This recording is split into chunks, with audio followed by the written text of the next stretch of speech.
اشرح لي صدري ويسر لي أمري واحلل عقدة من لساني يفقهوا قولي سبحانك لا علم لنا إلا ما علمتنا إنك أنت العليم الحكيم. Yang terhormat Ketua Pengurus Masjid beserta seluruh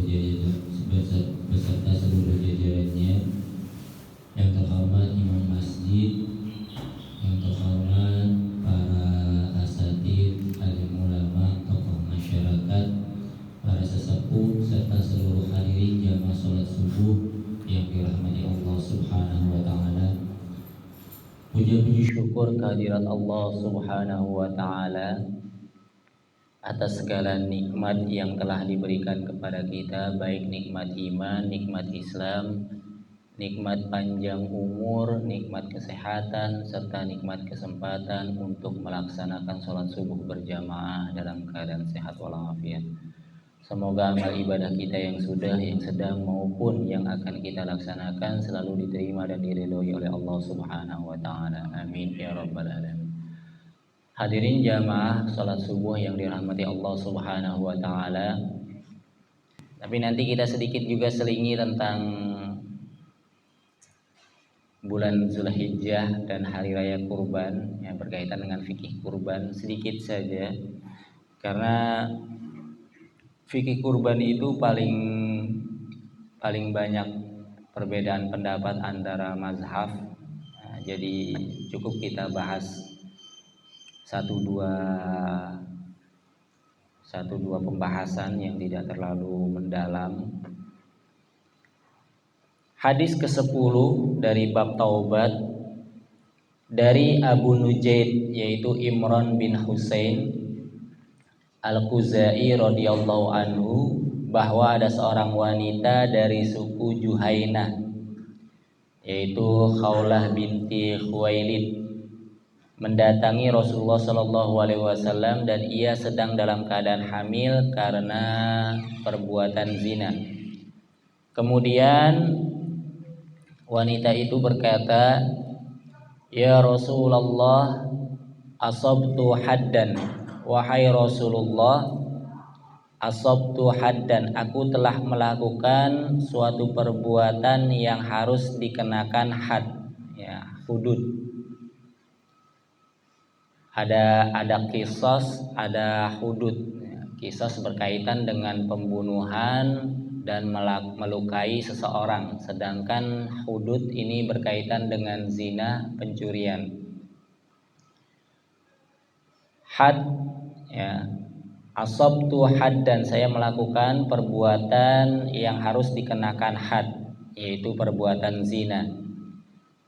Fa aqimhu alayya, maka tegakkanlah had itu padaku. Fa'aqimhu, tegakkan had itu atau hukuman yang harus dikenakan kepadaku, maka jatuhkanlah hukuman tersebut kepadaku.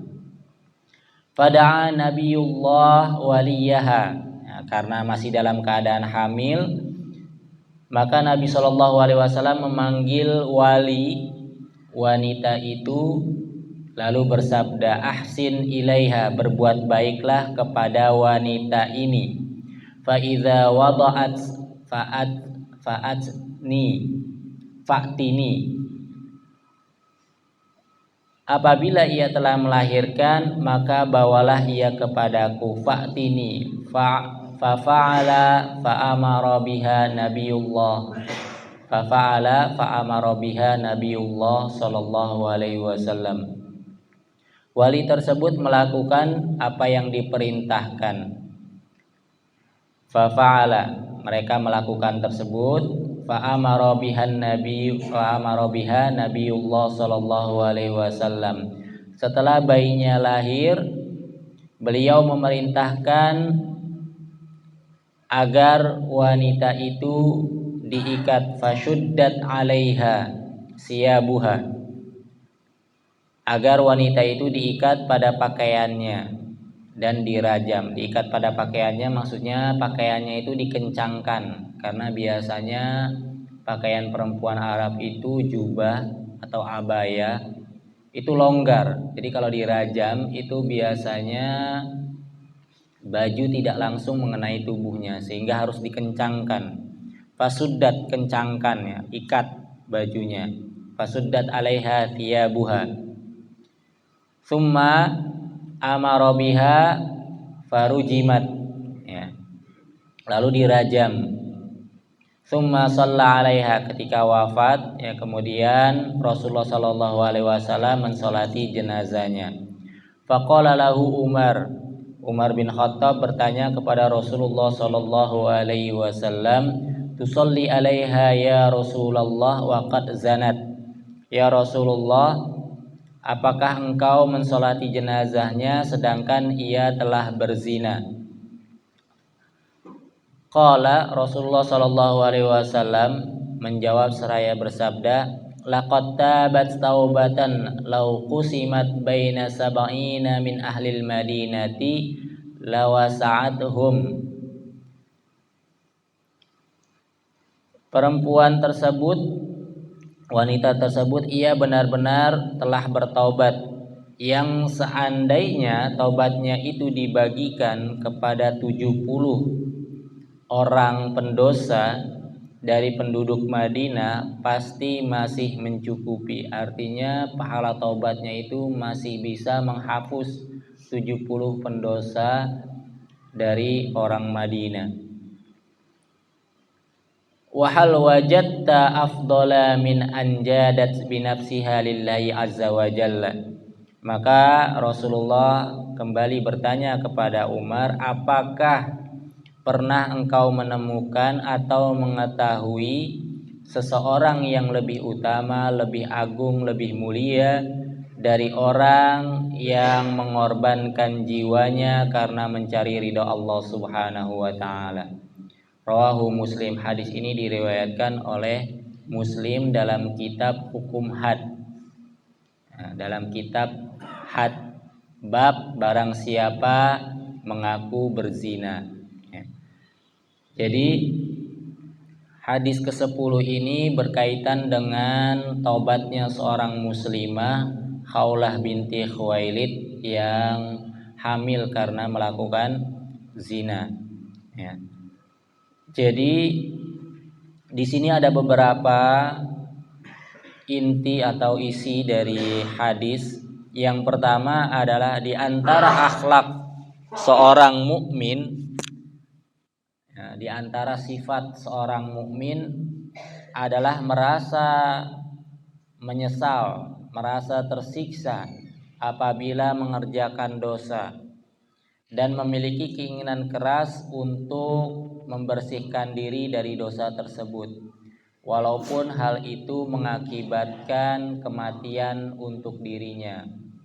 Hal itu dilakukan agar bisa bertemu dengan Allah Subhanahu wa taala dalam keadaan diridhoinya. Yang kedua, hukuman yang diberikan di dunia dapat menghapuskan dosa maksiat yang ada di dunia dan tidak lagi mendapat azab atau hukuman di akhirat bila disertai dengan penyesalan dan taubat nasuha. Yang ketiga, hukuman zina tidak dapat dilaksanakan kepada perempuan yang sedang hamil sampai ia melahirkan. Jika hukumannya cambuk, hanya cambuk ya, maka ini yang membedakan biasanya wanita yang sudah menikah atau belum menikah. Kalau yang belum menikah itu hanya dicambuk, yaitu dengan 100 cambukan. Sedangkan kalau wanita yang sudah menikah, dia harus dihukum rajam ya. Rajam biasanya sampai meninggal. Kalau hanya dihukum cambuk, masih hamil itu sampai ia melahirkan dan juga sampai selesai dari nifas, biasanya 40 sampai 60 hari. Berarti tidak setelah melahirkan langsung dicambuk, tidak, tapi harus menunggu sampai selesai masa nifasnya. Jika hukumannya rajam, maka harus menunggu sampai anaknya dapat disapih darinya. Artinya jika tidak ada wanita yang bisa menyusui, maka harus sampai selesai anak itu menyusu dari ibunya, bisa sampai 2 tahun. Tapi apabila ada susu atau ibu yang dapat menyusui, ya, maka had tersebut bisa langsung dijatuhkan tanpa harus menunggu suci dari masa nifas, juga tanpa harus menunggu anaknya selesai disafi, ya. Jadi apabila ada air susu lain gitu ya, itu bisa, tapi tetap diberi waktu untuk disusui oleh ibunya, ya. Kurang lebih hampir sama dengan masa suci dari nifas, yaitu antara 1 sampai 2 bulan. Ya, ini berkenaan dengan hadis ke-10, taubatnya seorang wanita Khawlah binti Khuwailid yang melakukan zina dan dirajam sampai ia meninggal, lalu disolatkan oleh Nabi karena taubatnya diterima oleh Allah Subhanahu wa ta'ala. Hadirin jamaah yang dirahmati Allah Subhanahu wa ta'ala, sebelum sedikit kita membahas bab kurban, kembali sedikit kita memahami sejarah, ya. Kenapa kita beribadah harus bermazhab? Ya. Rasulullah Shallallahu Alaihi Wasallam bersabda, khairun nasi qarni, tsummalladzi yalunahum, tsummalladzi yalunahum. Sebaik-baik manusia itu adalah pada zamanku, pada zaman Rasulullah Shallallahu Alaihi Wasallam yang disebut para sahabat. Ini generasi pertama terbaik.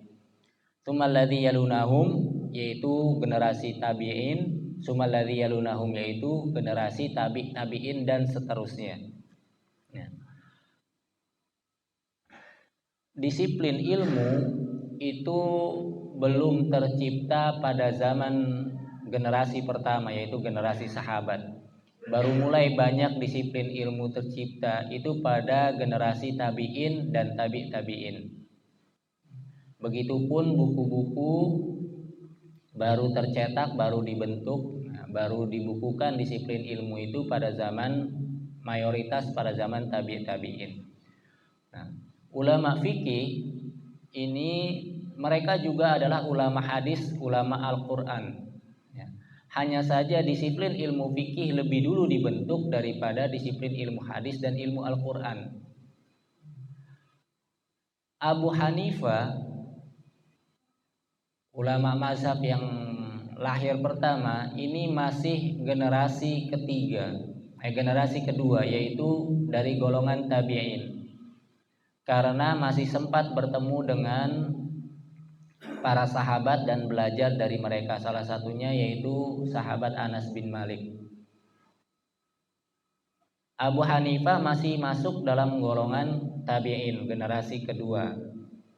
Tapi Abu Hanifah ini juga sudah masuk dalam kategori sigharut tabi'in. Jadi tabi'in itu dibagi menjadi kibarut tabi'in, lalu menjadi golongan wusta, dan menjadi golongan sigharut tabi'in. Sedikit kita bahas tentang Zulhijjah dan hari raya kurban. 10 hari pertama bulan Zulhijjah ini dianggap adalah hari terbaik di dunia, ya, berdasarkan dalil-dalil yang ada. Di antaranya bahwa Allah Subhanahu wa ta'ala bersumpah dengan 10 hari pertama bulan Zulhijjah dalam surat Al-Fajr, wal fajri walayalin asr, demi fajar dan demi hari yang 10. Memang berbeda pendapat ulama-ulama tafsir. Di antaranya ada yang mengatakan 10 hari ini adalah, atau 10 malam ini adalah 10 malam atau 10 hari pertama bulan Zulhijjah. Ada yang berpendapat 10 hari pertama bulan Muharram, dan ada juga yang berpendapat 10 hari terakhir bulan Ramadan. Tapi yang paling kuat di antaranya juga pendapat Imamul Mufassirin At-Tabari, Ibnu Jarir At-Tabari itu mengatakan bahwa yang paling benar adalah 10 hari pertama bulan Zulhijjah, dikuatkan oleh sabda Rasulullah sallallahu alaihi wasallam, "Ma min ayyamin al-amalu shalihu fiha ahabbu ilallah min hadhil ayyam." Tidak ada hari-hari terbaik amal ibadah di dalamnya lebih disukai oleh Allah Subhanahu wa taala daripada 10 hari ini, yakni Ayyami Asyri Dzulhijjah, yaitu 10 hari pertama bulan Zulhijjah. Qalu ya Rasulullah, para sahabat bertanya, walal jihadu fisabilillah, apakah termasuk jihad di jalan Allah? Qala Rasulullah sallallahu alaihi wasallam menjawab seraya bersabda, na'am, walal jihadu fisabilillah. Ya, termasuk jihad di jalan Allah. Jadi jihad pun tidak lebih baik daripada ibadah di 10 hari pertama bulan Zulhijjah. Illa, kecuali kata Rasulullah, rajulun kharaja binafsihi wa malihi walam yarji min dzalika bisyai'in.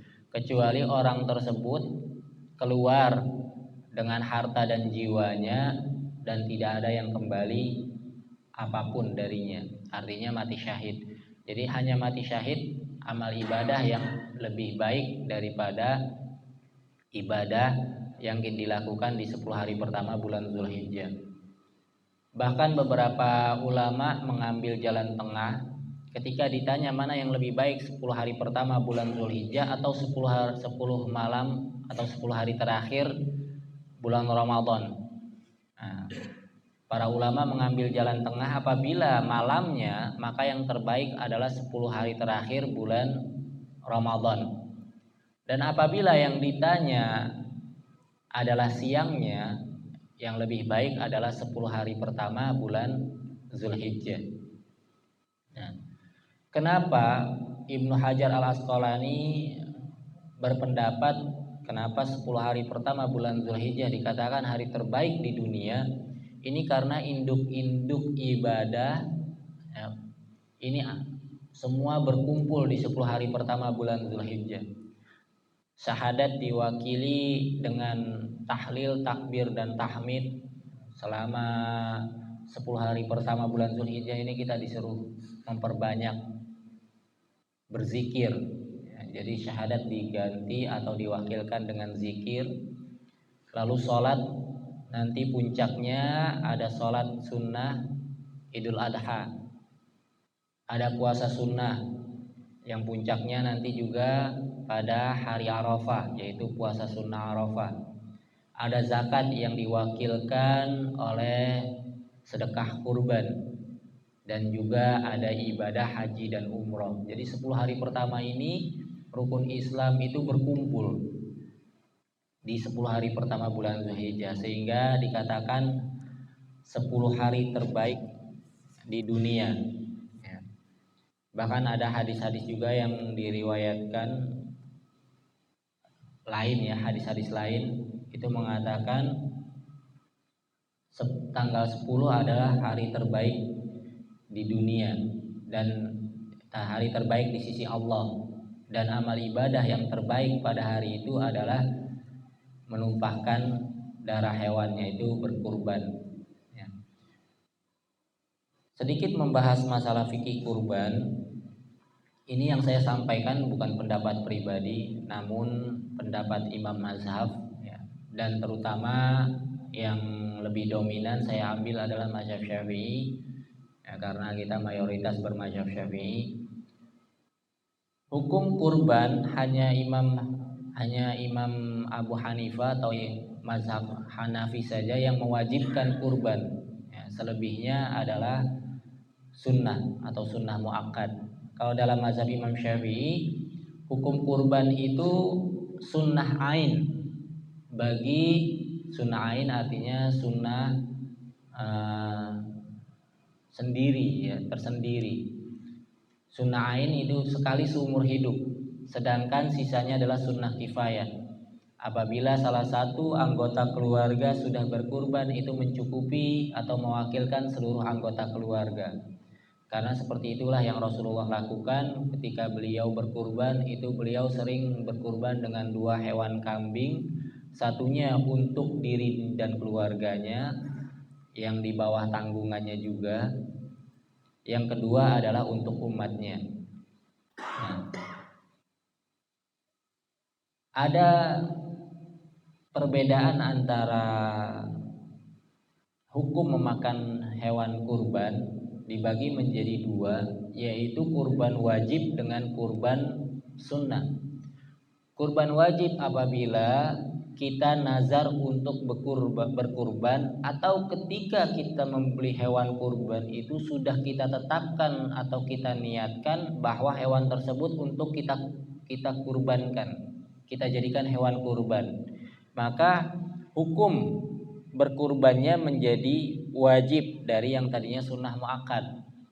Nah, pendapat yang paling kuat, pendapat jumhur ulama, kalau yang kurban wajib ini dan kurban yang atas nama mayit, ya, jadi bukan untuk pribadi tapi yang diatasnamakan untuk mayit, orang yang sudah meninggal, ini mayoritas pendapat jumhur ulama tidak boleh memakan dagingnya. Jadi disunnahkan bahkan diwajibkan untuk disedekahkan seluruhnya bagi yang kurban wajib. Ya, bagi yang kurban wajib ini harus disedekahkan seluruh daging kurbannya. Walaupun ada pendapat Imam Hambali dan Imam Maliki masih boleh dimakan ya, tapi pendapat yang paling kuat itu pun dimakruhkan sebenarnya. Pendapat yang paling kuat adalah tidak boleh memakannya. Sedangkan kalau kurban yang sukarela atau yang sunnah, ini afdolnya dibagi menjadi tiga: memakannya, mensedekahkannya, dan menghadiahkannya. Nah, memakannya yaitu untuk diri sendiri, sebagian boleh disimpan. Yang kedua, mensedekahkannya itu bagi orang-orang yang tidak mampu. Ini berdasarkan surat Al-Hajj ayat 36, fakulu minha wa at'imul qani'al mu'tar. Di sini kita disuruh di dalam surat Al-Hajj ayat 28 juga fakulu minha wa at'imul ba'isal faqira. Ya, kita makan dari sebagian dari hewan kurban lalu kita sedekahkan bagi fakir miskin atau bagi yang meminta, dan kita hadiahkan karena di situ ada wa at'imul qani'a, yaitu yang tidak meminta-minta, artinya mereka berkecukupan. Nah, hadiah ini itu boleh bagi orang kaya, orang yang mampu, atau bagi yang non muslim, karena saya tidak mendapat dilarangnya memberikan atau menghadiahkan hewan kurban kepada non muslim. Atau mungkin saya belum terlalu membaca fikih kurban lebih banyak ya. Tapi yang saya baca, untuk bagian yang dihadiahkan itu bebas diberikan ke siapa saja, orang kaya, non muslim kah, nah itu. Sedangkan untuk yang disedekahkan ini benar-benar untuk golongan orang-orang yang fakir dan miskin. Sehingga dari tiga ini, kalau kita mengikuti mazhab Syafi'i, berarti dibagi rata menjadi sepertiga untuk diri sendiri, sepertiga untuk disedekahkan khusus orang miskin, dan sepertiga untuk dihadiahkan.